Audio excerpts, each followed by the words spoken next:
Hey guys, it is Jordy from Seven Eagle Group. I am so super excited for today's guest. This is somebody who came onto the scene, I guess you call it the military community scene, a few years ago when he launched his business, and has just absolutely been tearing it up.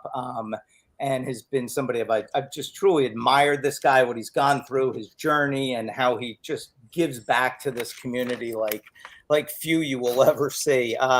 Elite Special Forces operator for 6 years, a Navy SEAL. He deployed twice to North Africa and Yemen.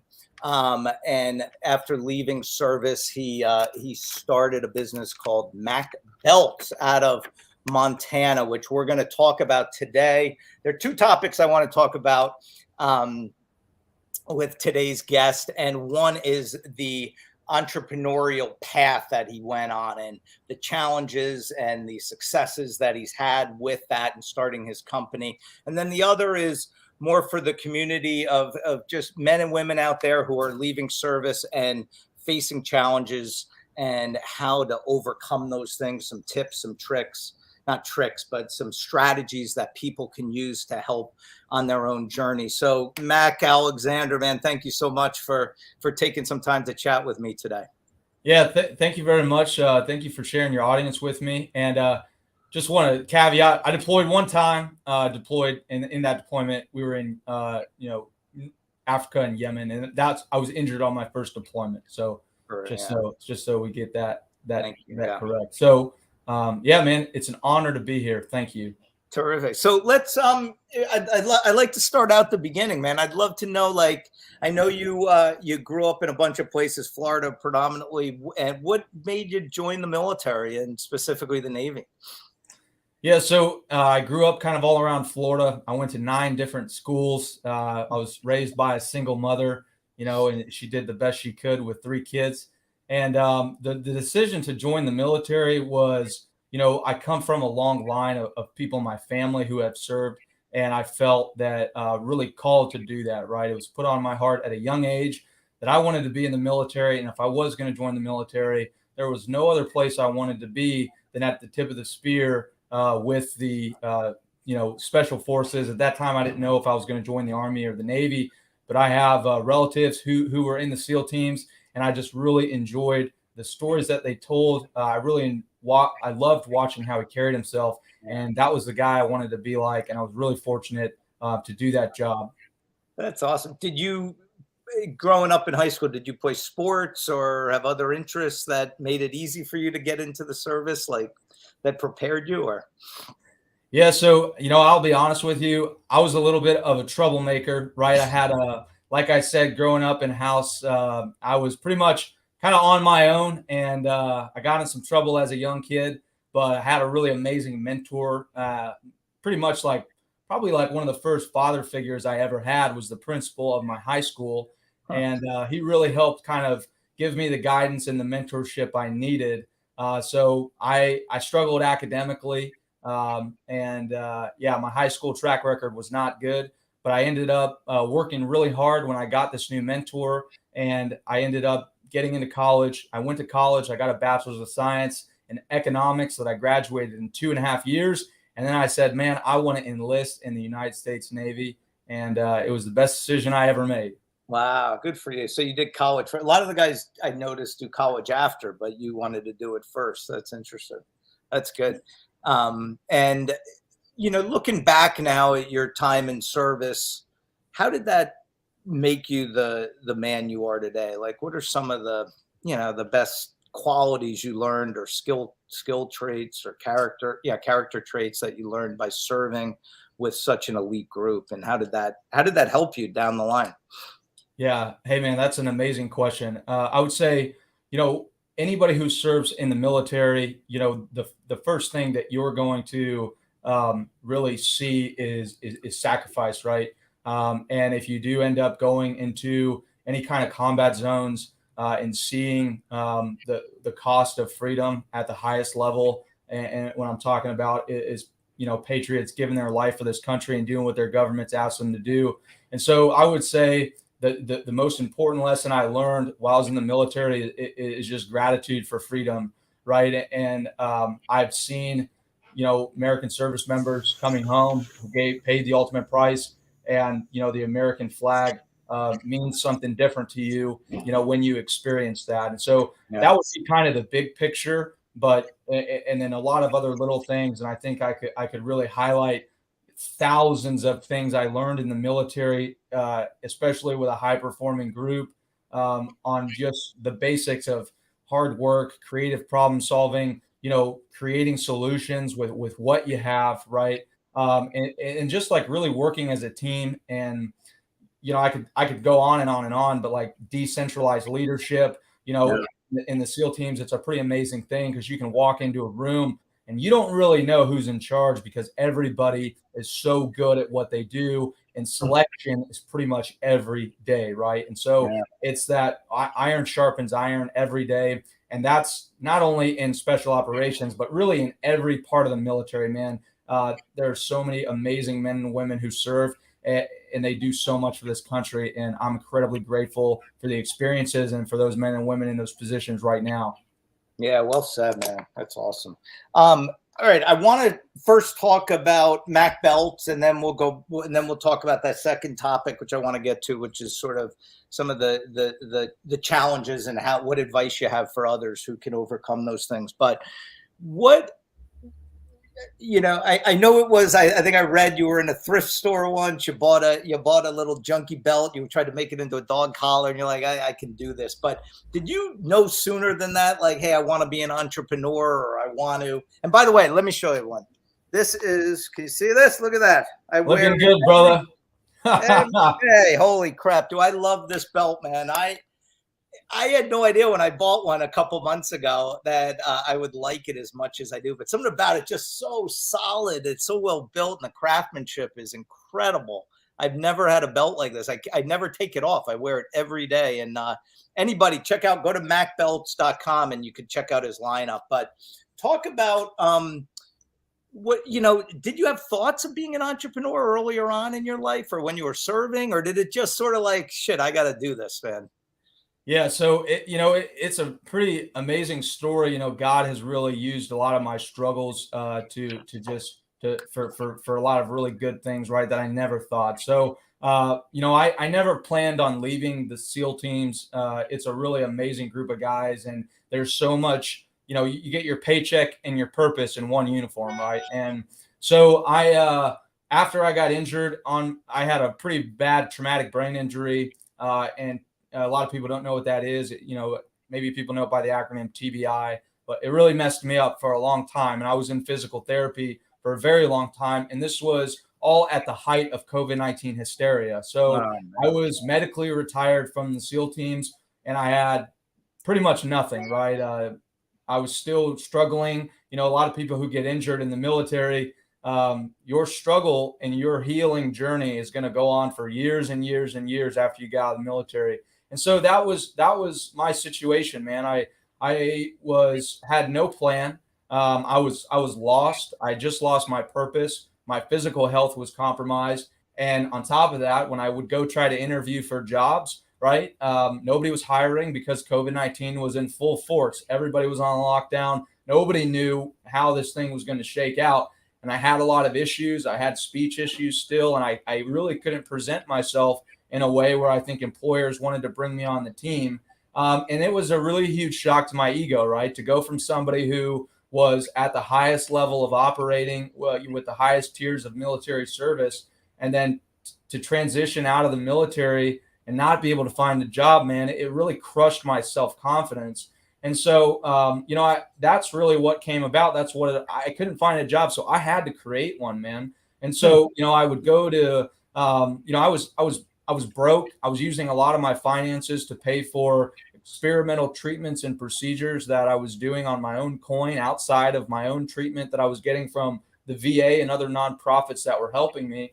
But I walked into a thrift store, and on that, I was looking for a dress shirt for a job interview, and I saw an old leather belt like this one in my hand on the rack for $1.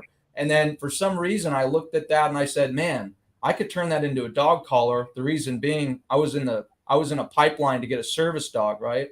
And so I was looking for a really cool leather collar that I could put on that dog.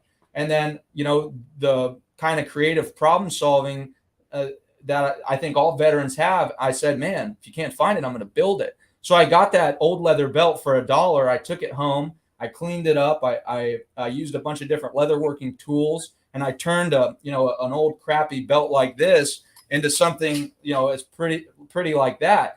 And I ended up selling it on social media. I kind of put it on there. And so, I had about $6 invested into this old leather belt. And then somebody bought it for me for like $45. Light bulb went on. I was like, holy smokes, man, this is cool. Like, I think I can do this. And so then from that point on, like most people who get that initial fire, man, I went around to every Goodwill, Salvation Army, thrift store, and I bought all the old, salty, nasty, crustiest leather belts I could. And I turned them into dog collars. And I was making dog collars and I was selling them, right? And then I was using a lot of the proceeds to pay back the charities that helped me get to where I am today. Because, we always want to give back and pay back what we've been given as a veteran or anybody who has a giving heart. And one of my buddies who was in the SEAL teams, he said, hey, man, can you make me a leather belt? And I was like, well, I can't just go to Goodwill and do that, right? So I got to learn this new skill. And it was that new skill that my brother kind of was asking for me to build him something, right? He was asking something from me again. And so it made me feel like I was a part of the team, and then it just lit my fire even more, man. And I ended up figuring out how to make a leather belt. But when I was making that leather belt, my experience in the military was I know what this guy is going to put this belt through, right? He's going to put it through every climate, every humidity zone, in and out of the water. He's jumping out of airplanes, all these things. And it has to be unbreakable. So I used my experience of what I knew, tactical professions, the toll they take on gear. And I built a leather belt that I believe was going to withstand to what my brother was going to put it through. I sent him that belt. He really loved it. He told a bunch of his friends. They really loved it. Next thing you know, 7,000 belts later, man, sitting in this chair. So, and that's only been about, about a year and a half of really, but in reality, I've always wanted the product to speak for itself, right? I have a really cool story of kind of, being down and out and lifting myself up out of the pit. But man, what we do and how we make these belts is really incredible. We source all materials from the USA. They're all built from veterans. And it's just, if you, like you said, you own one, you've experienced it. It's not your typical leather belt. It's built to last a lifetime, right? And that's what we've done. And that's what we'll continue to do. I love that. I love that story. And I love how you connected it to, hey, this is my sort of connection to my brother's work over there. I'm taking pride in this. So you got that whole backstory, which is awesome. Awesome. And you are an absolute genius at storytelling too. I mean, that's how I first came across you is, you'll go out there. He goes out there with the show. Can you put the belt, like the buckle up to the camera so people can see what it looks like? He goes out there and he starts beating up cars and breaking windows and going through like cement blocks. Dude, that's with the belt buckle. And it just so, kudos to you for learning how to share those stories with people that get them to interact. And I'm sure that's been a big part of your success and the people that you're reaching. And I'm sure, and I know you're going to agree with this, but you're using the belt buckles to share this sort of uplifting story with all your brothers and sisters, not just the Navy SEALs. Yeah. And so for me, right, after somebody who served in the military, the different kind of conflicts I was involved in overseas, a lot of those countries that we're fighting these proxy wars again, they're some of the largest producer of U.S. goods, right? And I'm talking about China. And so for me, coming out of the military, I thought to myself, why would I put on a leather belt or something made by essentially one of our enemies, right? And so for me, I said, man, if I'm going to be a veteran-owned company, everything on this belt needs to be made right here in the USA, right? And so for me, I kind of tie that into the sacrifices of my brothers and how I just try to make America great, in everything and how we build the product, who builds the product, where we build the product. It is kind of, that's my goal, man. Put America first and really just bring back American manufacturing. Anybody who's an entrepreneur, man, it is so hard to do that. It is so hard to find suppliers. And in this country, don't want to get political, but we have really done a great job just outsourcing everything, when in America we have the means to do it. So why don't we do it, right? And so my biggest thing is bringing a voice to veterans who are struggling, bringing a voice to small businesses, and being a voice for people who are trying to make America great with American manufacturing.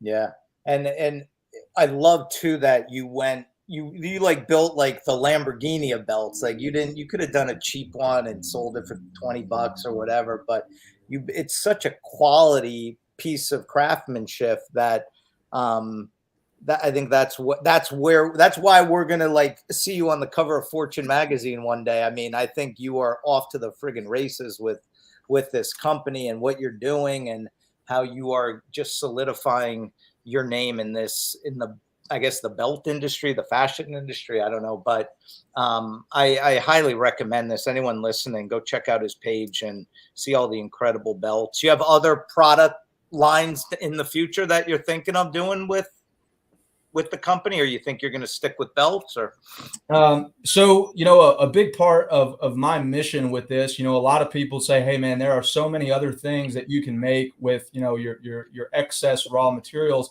But for me, I want to be the best in the world at making belts. Like I want to be the household name. I want to be the Rolex, the Bentley, the finest of men's leather belts. We'll get into women's leather belts. And so that's it, right? A lot of my machinery and a lot of my goals is, man, I want to be the largest American-made belt manufacturer here in the USA. And there are a lot of American-made belt companies out there, but a lot of those belts are made by religious colonies, or the hardware used is made in China. And so for me, right, it's like, if you're going to wear a leather belt, and a lot of the people we make belts for, they're in the line of duty. And so if you're going to put a loaded firearm on a belt, it needs to be, it needs to go through a series of checklists, and it needs to be, unbreakable, right? And that was the biggest thing, right? And veterans and guys who are in really rugged tactical jobs, man, we break and we lose pretty much everything. So I was like, how do I build this belt to be unbreakable? And I really believe in the design. We're the only people in the market right now that have the design we do. We're the only American-made belt company to scale that makes our own buckles here in the USA. We make our buckles out of steel that comes from Ohio, right? And so it's everything that goes into that belt. I mean, I could talk about them forever, and people are like, hey man, it's just a belt, relax. Enough with the belt. It's not just a belt, I want to build. And when you put your name on something, right, it's your reputation. And I'm such a huge believer in quality over quantity, and really just taking care of our customers, because, our economy, it's in, trying times right now. And if you're going to spend your hard-earned dollars, I want you to feel the connection, and I want you to feel like you're cared about and a valued customer. And everybody who does business with us, I believe they feel that way. No doubt. No doubt. Talk a little bit about some of the challenges you faced on the business front, launching this venture with, not a lot of experience on the business side before this. And then here you are, like, you're giving proceeds to charity as you're growing. I mean, it is so hard to grow a business today. How did you overcome some of these initial challenges that you faced? Yeah. And I don't want to be broad, but in reality, it came down to failure. Right. And so, I would go a certain way. It wouldn't work out, or I wouldn't get the end result that I needed or wanted or expected. And then I'd have to hit the drawing board again, or I'd have to quit. Right. And for me, I didn't want to quit. Right. I really believed in what we were doing. But some of the things that helped me through those challenges was, finding the right mentors. Finding the right mentors is key. There are so many amazing entrepreneurs and veteran business owners that are willing to help you, right? If you have an idea and you're passionate about it, you can ask those guys to, hey, you are where I want to be in 2 years. What were the steps that you took to get there? Yeah. Boom. And it's just like in the military, right? If you have a deployment or an area of operation you're going into, what are you getting? You're getting feedback from the people that are already there. And then that's going to help better equip you going into that, that situation. And business is no different, right? And so for me, it was really about, never giving up, just keep challenging, getting told no 100 times and still going and still knocking on doors and still asking people. But in reality, it's really just because of the great mentors that I've had that allowed me, and so I would express to anybody who wants to be an entrepreneur, anybody who wants to be a business owner, don't be a lone wolf, right? Find that person that's done what you want to do in that space and ask them for their help, right? And I guarantee you, if you have the courage to ask for help and have the humility to realize there are things that you don't know that somebody else can help you with, that person is not going to shut you down. I guarantee it. Yeah. No, you got to put yourself in those awkward situations at first, but that's, like you said, that's probably a big part of your success, is knowing you're not going at it alone. And I know that's a big part of who you are and what you sort of encourage others in the military community to do, which is to ask for help. Now, I didn't serve myself, but I am aware of all the challenges that transitioning service members and veterans face every day. And can you talk a little bit about why that's so important to you to tell people, like, you don't have to do this alone, man. Don't know there are people out there who care and who want to help you through these tough times that every one of us is going to face, Yeah, absolutely. And I think that is kind of the power of staying in touch with your community, right? I think, when you get out of the military, man, it's a bullet train. And as soon as you step off, a lot of the things you've done that you haven't processed, they kind of come flying forward. And it's on you to sift through those things, right? And it's challenging. Everything hits you at once, right? You're getting out of the military. Maybe you have to move because you got a job somewhere. You have kids, a wife you probably haven't spent a lot of time with because you've been just gone so long, right? And a lot of people don't realize this, but a lot of service members, especially in special operations, man, you spend like 80% of your time away from home, right? So there's so much that hits you at once. You're working on your physical health. You're working on probably rebuilding and strengthening those relationships, trying to identify a new purpose, trying to identify, maybe even looking for a house, a place to live. So it is just the ultimate, tangle of problems. And so anybody who is thinking about getting out of the military, I would say start your planning process years in advance, right? And plan it from every angle. And just really use your family as a sounding board, right?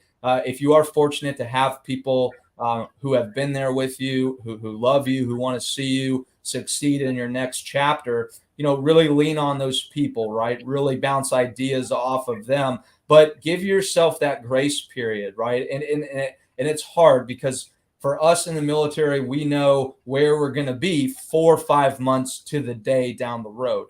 And in the civilian world, that's not the case, right? And for a lot of people, that can drive anxiety and those kinds of things. So, I mean, every veteran has a very unique situation, but the same way that we would, pursue our enemies downrange is that we did it as a team. And if you treat your transition, if you treat your civilian life in that same aspect of, and a lot of times it's hard because you don't know who your team is, right? If you have to move and those kinds of things. But I would just say really tap into your networks, tap into the nonprofits. If you are struggling, right, help people. I mean, the best way to lift yourself up is to lift other people up. And that is a mantra that I live by. And on those days, for some reason, whether it was depression or, the things I was dealing with from traumatic brain injury, on those days that I couldn't look myself in the mirror, I just went to go help people, right? And it made me feel good. And I think service will always be a part of who you are and your heart, right? And just because that uniform comes off doesn't mean that chapter of your life is over. So find other ways to serve, but more importantly, find ways to stay connected. Oh, I love that. I love that because, like you said, man, it's I'm sure a roller coaster of everything. Everything happening at once, and there are others who have gone through those same challenges and who are there for you. A lot of people don't have they feel awkward or the pride or the ego gets in the way, but Yeah, I that hope old school. yeah. I kind of tell people, man, that suffering in silence, it doesn't apply to anything besides push-ups, man. So, you got to have the Yeah. courage when you don't know how to handle a Yeah. situation or where you need help, man. Most of the time, help is literally a phone call and a text away. And for me personally, that's all I can speak for. But in my experience, it was my own pride, my own shame, my own ego that got in the way from getting me the help I needed. And I found myself in a really dark place that I could have easily avoided. And there's a lot of people that may watch this show that were in a similar situation that I was in. And, just have the courage to pick up the phone, right? Yeah, that's great. Great, awesome advice. How can you talk a little bit about now? My feeling is working in the career industry with military. I see when somebody is working in a career in a job that they're just passionate about, excited about, the way you are with your current venture, they're more likely to have a rewarding, a successful career. They're more excited. They're more, everything else in their life is more likely to go well when they're satisfied at work. Can you talk a little bit about how, any advice or suggestions for people, especially the transitioning guys, how to find that calling for someone, like how to find what path should I go down? Yeah, and a big part of that is expectation management, right? And there is no, I don't believe, right, there's going to be any higher purpose that you will feel than when you're protecting your brothers and sisters in arms, right? I mean, that is, when you are, downrange and you love the person to your left and to your right as much as you do, and they love you the same way. I mean, there is a bond there that it's going to be hard to experience when you get out, and the mission set, and a lot of guys who have deployed to those areas of the world where this unfathomable evil grows like a cancer, right? You feel it's like your life's duty, to be the tip of the spear, right? But unfortunately, everybody has to step away at some point. And I would say, for anybody who is trying to find their purpose, right, is for me, I kind of stumbled on it, and I think a big part of how I go through life has a lot to do with my faith, right? And I really believe that God calls me in a certain way. He opens and he closes doors. And being that I'm a breacher, I don't want to allow those doors, right? I want to put explosives on that door, man. I want to blow it up and I want to get in there. But, you'll see, right? But the only way to find your purpose, the only way to identify your new passions that maybe you don't even know yet that you have, is to try things, right? Try things. That's really the only thing that you can do, right? Is to put yourself out there. And there's an experimental process, right, that you're going to go through. And unfortunately, you're going to head a certain direction, and then maybe you'll be like, this is miserable. I want to do something else. And that's totally fine, right? Do what makes you happy, but the only way to find what makes you happy is to try different things, right? I tried a bunch of different things before I started Mack Belts, and it was really just that process of wash, rinse, and repeat until I found something that stuck. Yeah. And also, you've also always been involved in the military nonprofit organizations as well. I know you're a big supporter, support our troops, and that could be a way for people to stay connected as well. There are tons of great organizations out there like Team Rubicon and Team RWB, who you could get that maybe that camaraderie and some of that community feeling on weekends, Yeah, absolutely. There are so many amazing organizations out there that they've got the resources and they want to help people. And I think it's interesting. I find a lot of guys are finding themselves in situations where they're starting nonprofits, or they're becoming a part of a nonprofit because they want to just go on still protecting their brothers, right? And I think a lot of the statistics that are faced in the veteran community are really troubling, right? And those are getting a lot of the exposure that they should. And I think there's a lot of people, a lot of organizations coming together to put an end to some of those things. And I think hopefully, just based on kind of what I'm seeing with my friends and the guys that are serving, a lot of those guys are coming out, right? And getting out of the military after 20 years of sustained warfare and conflict. And those guys are going to need help, but I guarantee you that those guys are going to do amazing, amazing things. And I'm just so excited for how veterans are going to help reshape this country now that, a lot of the conflicts that maybe we've been involved in for so long, guys are starting to hang up their gun belts and say, hey, time to put my family first and time to reinvent myself. Yeah, no, I love that.